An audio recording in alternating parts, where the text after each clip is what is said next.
Hey y'all, welcome back to our Angels franchise on Out of the Park Baseball 27.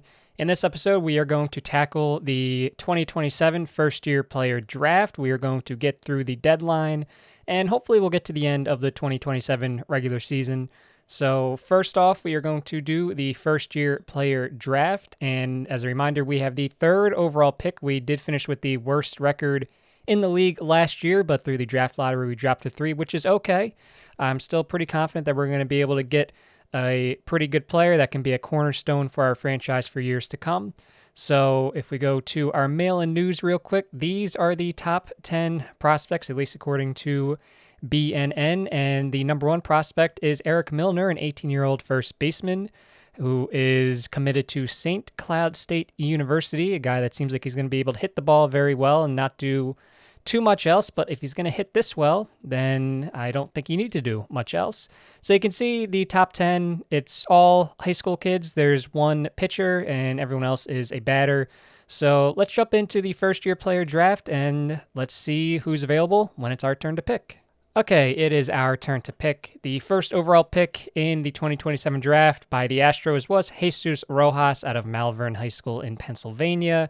He's got a little bit of speed to his game. Seems like he'll be able to hit the ball pretty well, and defensively, it seems like he should be able to stick at second base. So we'll keep an eye on him. But the guy that I had my eye on, that I was crossing my fingers that would fall to us, was Alex Suarez, a shortstop out of the Carlos Beltran Baseball Academy, committed to the University of Central Florida. I don't know if he would have been able to stick at shortstop with a 60 grade range. It's doable, but it seems like he's going to be a really, really outstanding hitter. A lot of speed to his game. This guy would have been, I think, really good, and I have confidence that he would have been able to develop pretty well. Unfortunately, he got picked by the Twins, so we'll have to keep an eye on Alex Suarez, see how he does throughout the course of this save.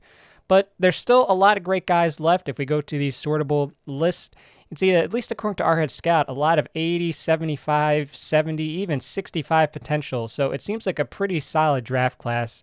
A lot of opportunities for us to add some good guys to our farm system. We still need to build that up. So at least if we go back to the draft home and the draft central, scouting recommendations, Jose Perez, who was that one pitcher that was in the top 10 prospects email that we looked at, this guy would be a risk in my eyes because, in my experience, when they start out with a control rating of 25 and when they start out with one of their pitch ratings to 25, it's pretty unlikely that those ever develop to usable levels. It happens, but at least in my experience, it's pretty rare. You take a look at this potential outlook. If that slider doesn't develop, you're left with a two-pitch pitcher, which would mean that he's pretty much only suited for bullpen work. But if the control doesn't develop either, then you're pretty much left with nothing. And he's demanding $13.5 million. His signability is extremely hard. Now, there's a chance that our head scout is just wrong about this guy, but I'm not going to take the chance on that. In the OSA mock draft, Gene Thomas was mocked to us, a catcher who seems like he'll probably be able to stick behind the dish. It seems like he'll be pretty solid defensively. Going to be able to hit pretty well, not for a ton of power, but at least for a high average, which is still good. He's going to have a pretty solid eye. Not too much speed, but high adaptability. I'm also not going to take Gene either. I'm not super interested in him. So we're just going to go through some of these guys. There's Eric Milner right there. I'm not going to take him either.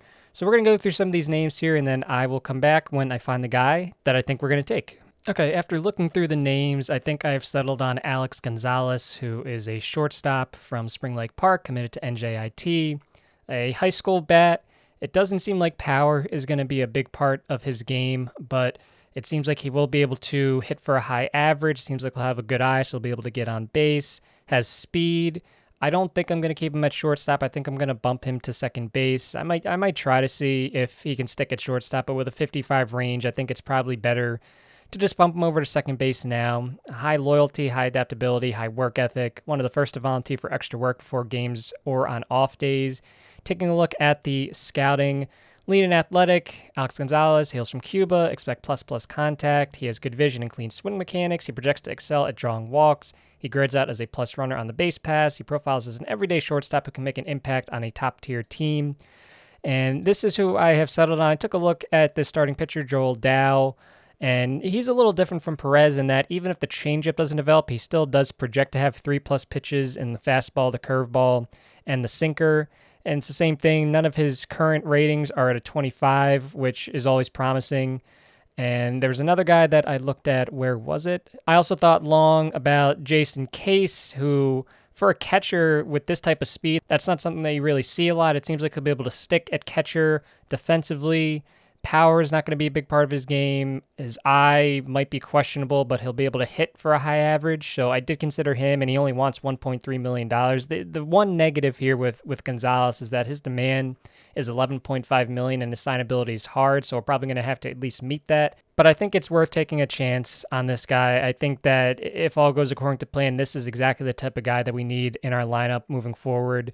It seems like he shouldn't have any issues when we start him off in the Arizona Complex League. You can see that already he's at a 60 overall among players that would be in that league. So I'm pretty confident that his development will start off well. Now, whether it continues throughout the years, I'm not sure. He is only 18 years old, but hopefully he is going to be right up there with Trevor Condon as two of the top guys in our lineup moving forward. So we're going to draft Alex Gonzalez here with the 3rd overall pick in the 1st round. And now we will progress to our next pick. So Jason Case is still there in the 2nd round, and he's under slot. So we went pretty substantially over slot in the 1st round with Gonzalez. So Case is still there. I like him as a prospect. So I think I said it in the first draft episode for 2026. It's always good to have good catchers in your minor league system, good catching depth. And I think the Case at worst can be good depth, maybe a trade piece if we need to. So we're going to take him. We're going to go under slot here in the 2nd round and draft Jason Case. And now we're going to go to round number 3. Here in round number 3, we're looking at pitchers, and I was looking at Tishrei Kennicott, who is committed to the University of New Mexico, but I'm a little worried that he would just basically become a bullpen piece. It seems like with the changeup and the slider, I'm not confident that those two pitches will ever develop to usable levels, so it seems like he would just be a 2-pitch pitcher with the fastball and the sinker. And so I was looking through some names here, and there is a college pitcher that kind of caught my eye. It's Austin Nye, who is out of Vanderbilt University this year with the Commodores, a 3.38 ERA and a 3.43 FIP. The question with him is going to be his control, although at least according to our head scout, it has improved recently. You can see that back in June 2026, his potential control improved from 35 to 40, and his current control improved from 25 to 30. His stuff and his potential have dropped down a little bit over the months, but I still think that this guy can be a pretty effective mid-rotation starter at worst, and perhaps maybe he gets a little better if we get lucky. You can see that, at least according to our head scout, Nye is an eventual mid-rotation starter. Everyone raves about his elite stuff. He sits 93 to 95 right now, with the potential to end up sitting at 97 to 99. He constantly reviews box scores and game mechanics. He has high loyalty rating, high adaptability, high work ethic, high baseball IQ. Not much of a leader, but it seems like if these 3 pitches develop, that's a pretty good arsenal. A really good fastball with a pretty similar curveball and changeup. If the stuff develops, the movement seems like it can be pretty good. The control is just going to be the major question mark, but if we put him in the dev lab and try to work on his control a little bit, maybe we get a little lucky. And so we are going to take Austin Nye here in round number 3. He only wants $400,000, once again, is under slot for round number 3. Easy sign for us in round number 3, Austin Nye, and we will go now to round 4. Okay, in round number 4, we are going to take a chance on a high school pitcher, and that is Ken Gordon out of Liberty Benton, committed to the University of Virginia. And his stuff doesn't seem like it's anything to write home about, but really good movement on his pitches. It seems like control should be pretty solid. Right now he sits 89 to 91, but it could top out at 93 to 95 as he develops. Teammates tend to follow his lead. He's high leader, high work ethic. His demand is $1.4 million. I'd like to try to see if we can get him for a little less than that, because this would be a little over slot for the 4th round. I don't know if we're going to be able to afford him just because our bonus demands are already at $13.2 million, and we budgeted for, I think, $13.75 million. If we can get Alex Gonzalez down a little bit, that would be helpful, but I do like Ken Gordon's potential outlook here. I think that he could be a pretty solid starter, and according to our head scout, he flashed the potential to be a top of the rotation starter. I don't know if I'm necessarily expecting that, but I think he can be good depth in our minor league system, and I think he does have the potential to be a pretty good arm for us. He's a lefty too, which is always nice to find. So in round number 4, we are going to go with high schooler Ken Gordon. Here now in round number 5, and I was hoping that Kyle Potter would fall to me here in round number 5, and he did. OSA does not like him at all, but our head scout Tim McIlvaine seems to. Should be able to hit the ball pretty well. A little bit of power to his game. His eye might be a question mark. Not really a ton of speed, pretty average speed. Defensively, I don't think he would be sticking at third base for us with only a 50 grade arm. I might have to bump him to another position. But you can see his range and his error ratings, his grades are pretty good. Even his outfield range of 55, you could theoretically maybe put him in a corner, although with a 50 grade arm, I don't know how that would work. Another high school bat, you can see this year in high school, he had an OPS of 1.471, 10 home runs, 49 runs batted in, 14 strikeouts to 37 walks, so that's a pretty good ratio. We're going to take a chance here. He also only wants $75,000, which will be helpful for us in terms of our draft budget. So the University of Nevada commit, we're going to take him here in round 5. Round number 6, there's this college third baseman that I kind of liked out of Oregon, and he is currently at the University of California. He's a junior. This year with the University of Cal, a 994 OPS, a slash of 279, 436, and 559. Now, I don't think he's going to hit for quite as much power in the minors and potentially even the majors. You can see that his power grade is right now a 30 with potential to be a 40, but it seems like he'll have some gap power. He might be able to hit pretty well, a really good eye, hopefully. And I think he'll be able to stick at third base with a 55 arm, although with ratings like this, he might be able to play another position too. And I kind of like his ratings. I took a look at guys here. I don't want to take a risk on anyone at this point who their avoid strikeouts is pretty low. So I was kind of looking for guys who had a pretty solid combination of a good eye, who can avoid strikeouts, a little bit of gap power, and won't hurt you in the batting average department. And I think Troy Cray kind of hits that. He's also not going to hurt us defensively. So in round number 6, I kind of like Troy Cray's potential outlook. He only wants the recommended slot, who, of course, in round 6, you don't have to worry about that. So we're going to go with Troy Cray here in round number 6.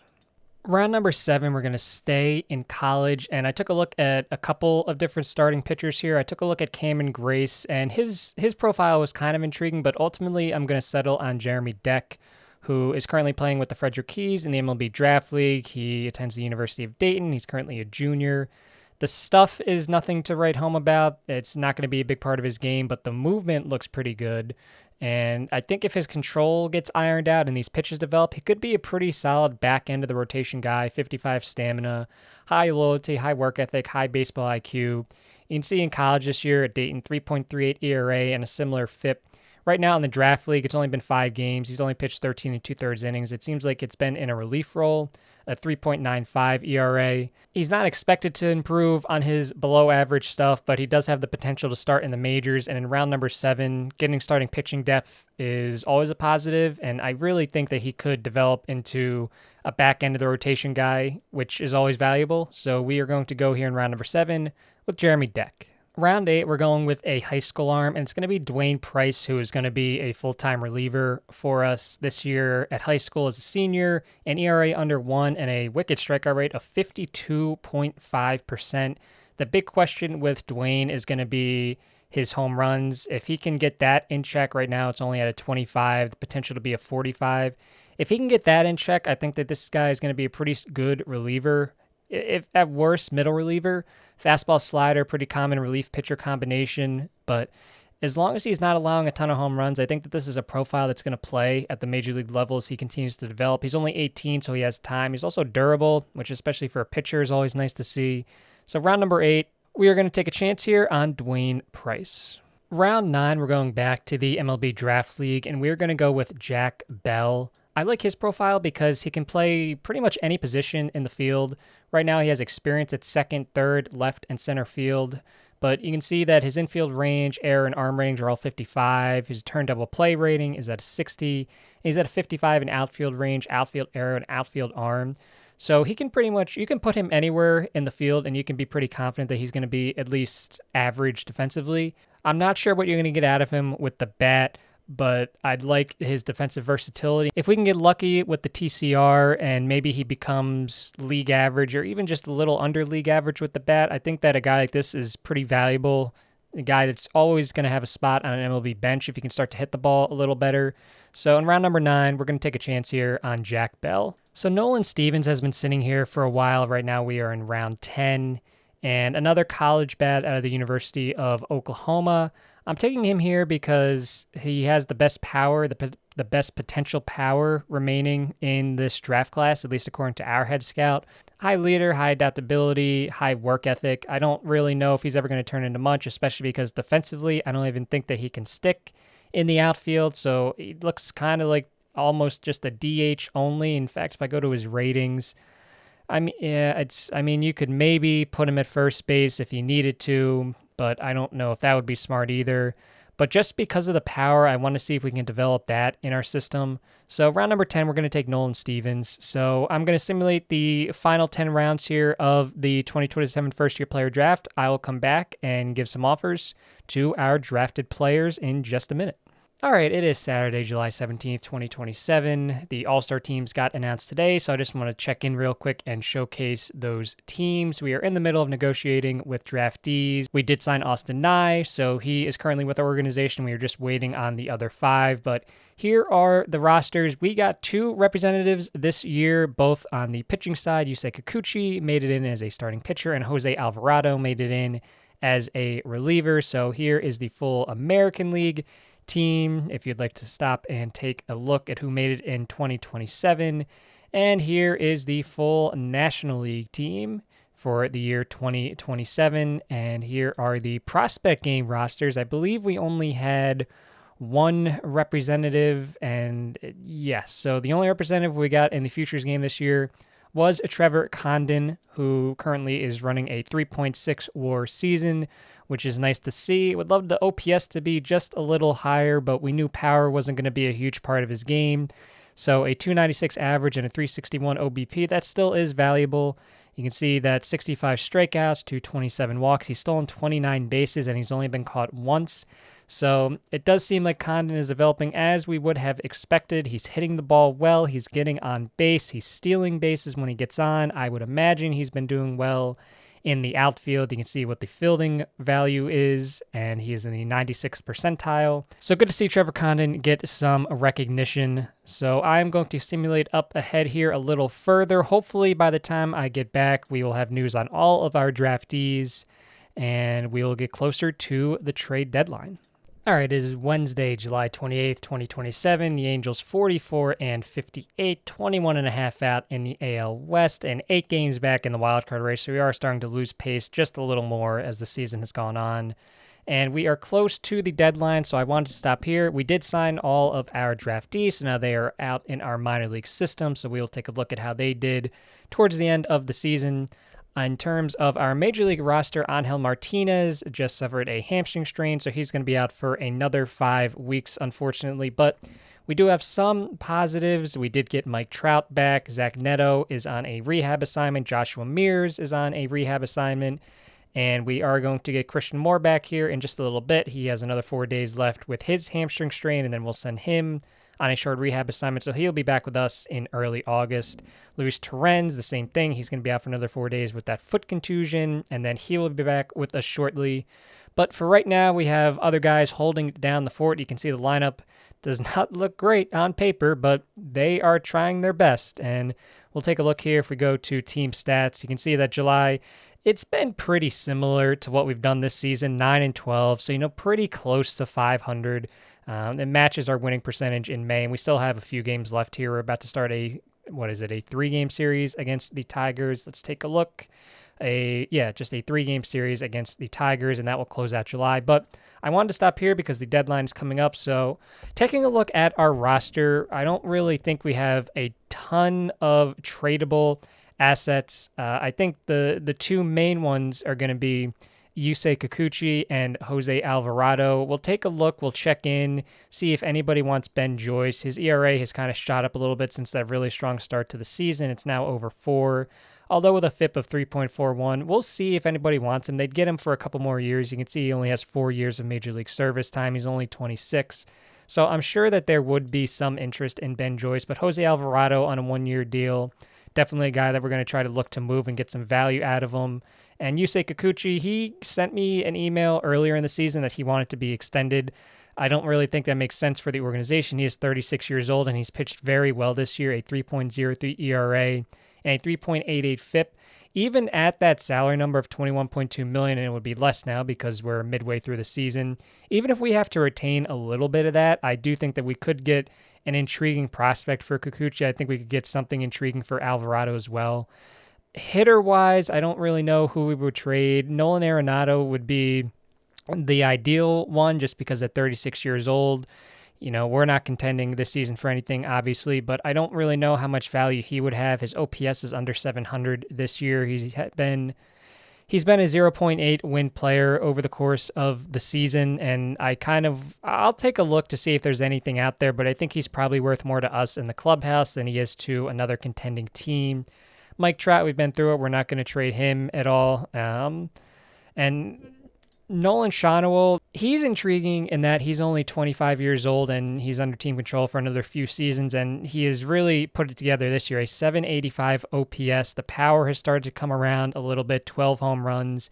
He has 18 doubles, a 266 average, 361 on base percentage. It's been a very, very good year for Schanuel. So I'm sure there would be value in looking to see if we could trade him, but I kind of want to just keep him for right now just because he is young. He could theoretically be part of our core moving forward.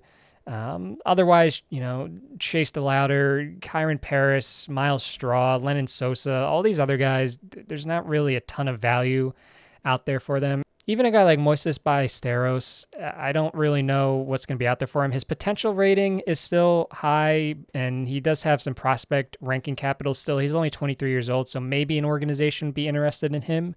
But I don't know if it's really worth trading him at this point. But I'm going to see what's out there. Even for a guy like Sean Newcomb, who we signed to a one-year deal for $7 million, I kind of wonder if there might be interest from a contending team that needs a good back-end starter for the stretch run.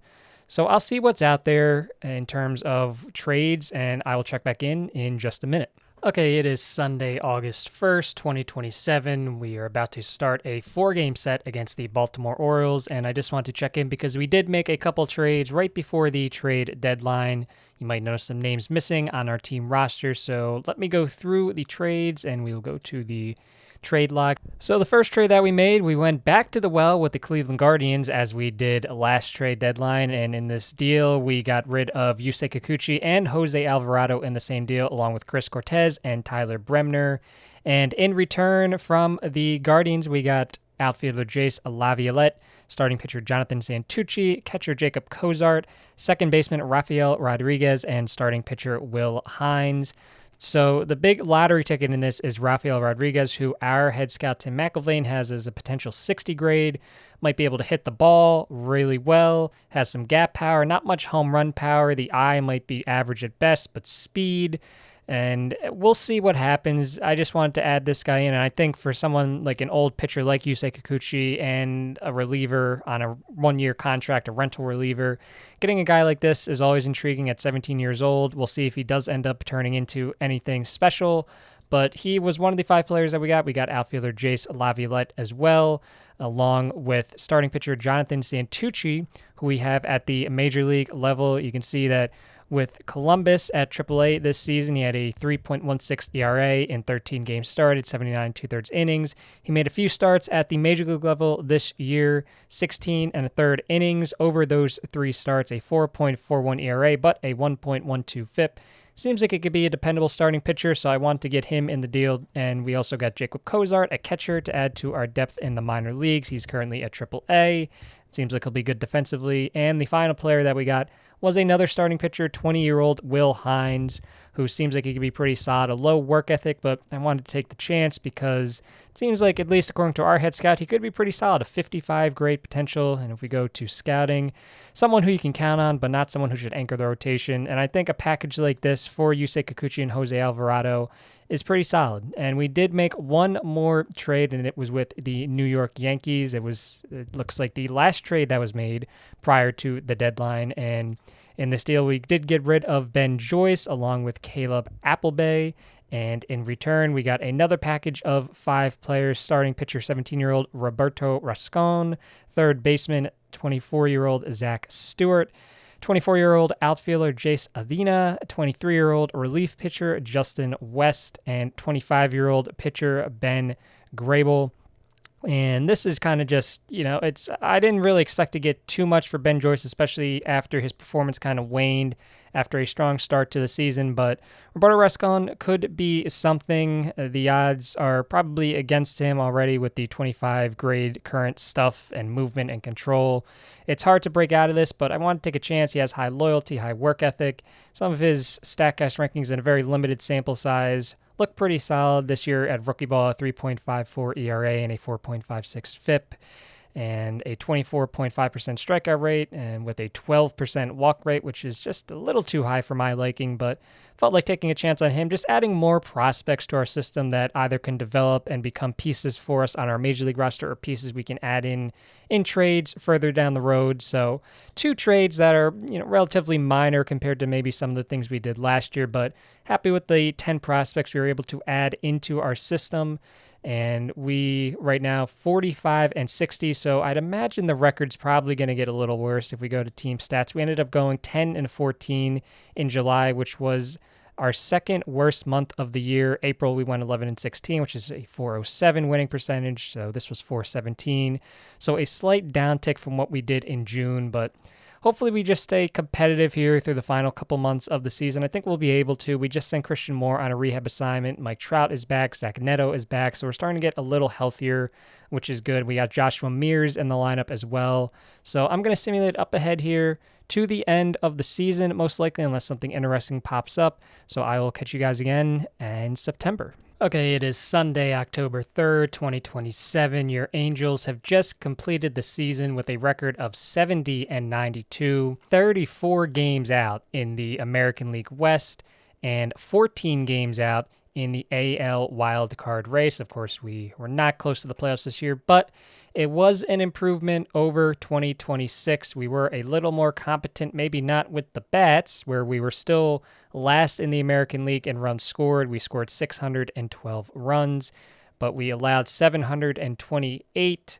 And if we take a look here at the team history, last year 57 and 105. This year 70 and 92. So that represents a 13 win increase over the previous season. So we did make an improvement from year to year, which was nice. Our ERA dropped from 4.68 to 4.09. Our team batting average improved from 229 to 238. Our attendance improved by about 200,000, despite having a lower payroll than we did in 2026. So no playoffs, of course, but still an improvement.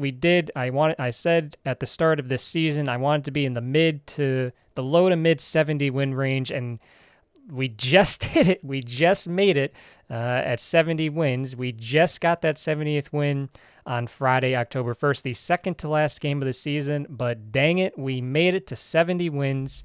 And I do think that there are reasons for optimism with this organization. We've added some good prospects into the farm system, even if it doesn't necessarily represent, maybe if it's not one of the best farm systems in the league. I think we're getting there.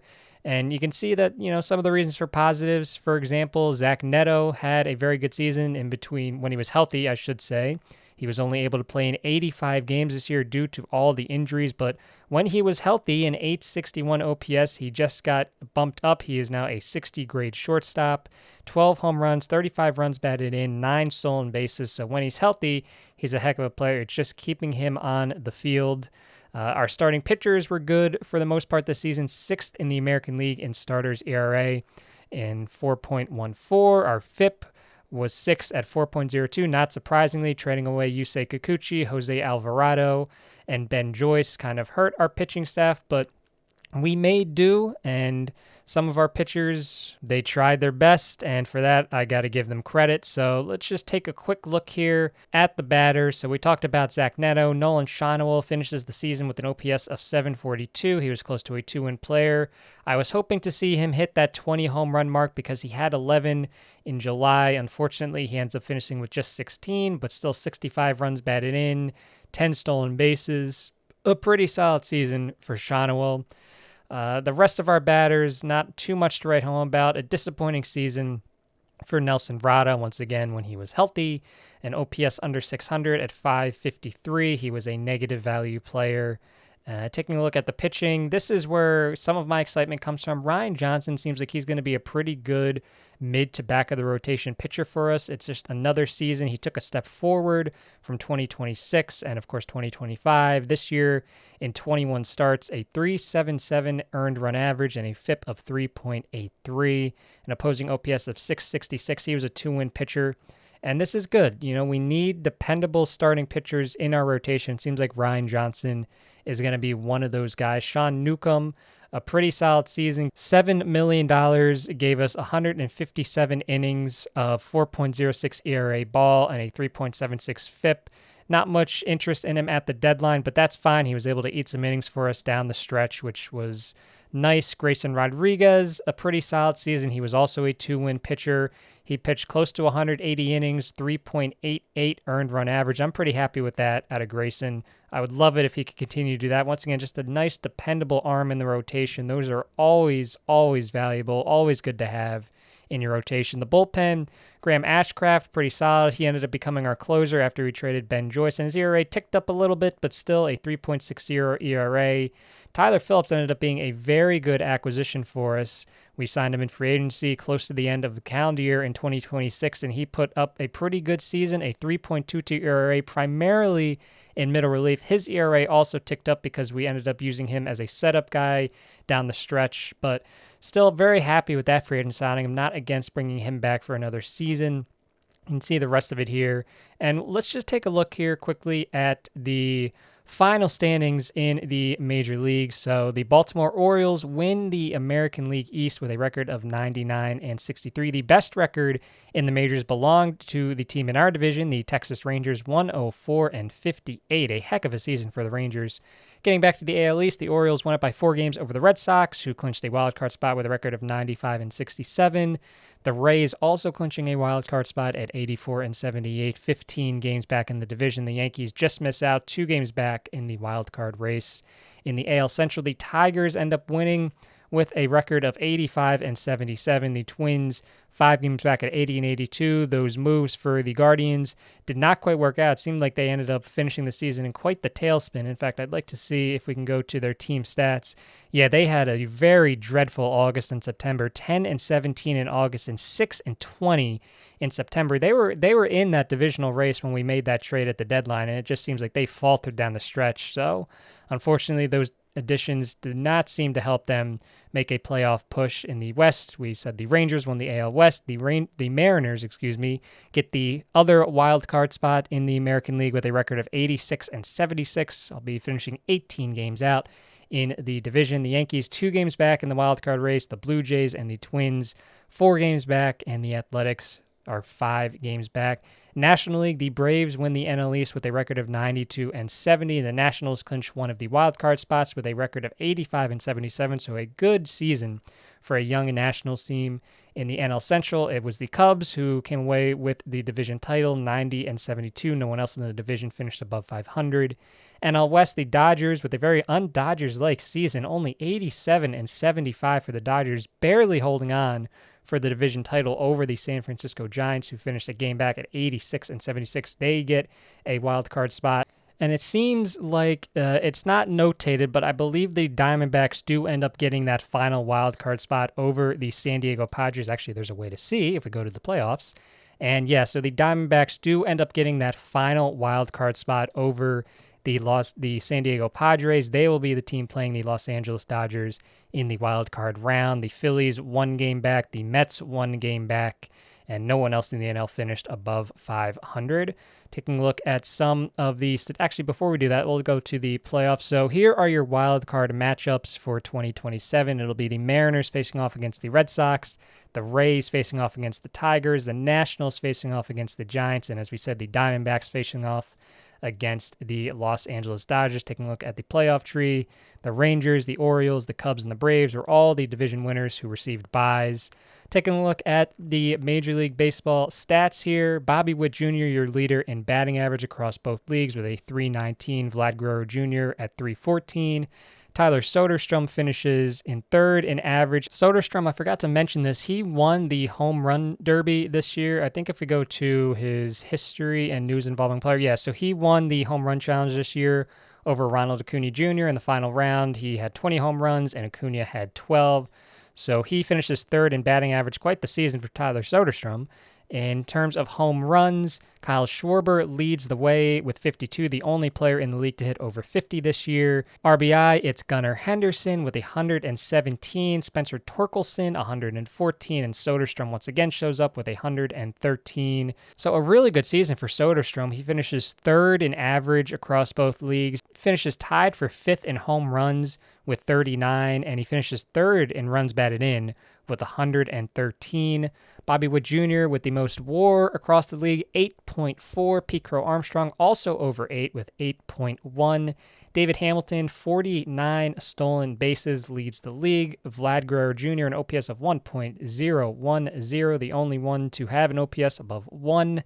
Josh Naylor, the most at-bats in the league with 634. Taking a look at the pitching leaders this year, your ERA leader is Garrett Crochet, 2.53. Your wins leader, Simeon Woods Richardson, who is on the Phillies, gets 16. Garrett Crochet also with the most strikeouts, 248. The most pitching WAR, 6.7. I wonder who's going to win the AL Cy Young Award this year. Daniel Palencia, 50 saves. Felix Bautista just behind him at 49. Griffin Jacks at 46. And in terms of innings pitched, Logan Gilbert very close to 200, 199 and a third innings pitched for Logan Gilbert. He pitched to a 3.70 ERA, and several pitchers around the league pitched a complete game this season. So that'll just about do it for this episode. Taking a look at our minor league system real quick, most of our teams did pretty well. The Salt Lake Bees end up going 82 and 68 at AAA. AA, the Trash Pandas 72 and 66. The Tri-City Dust Devils at High A, 79 and 53.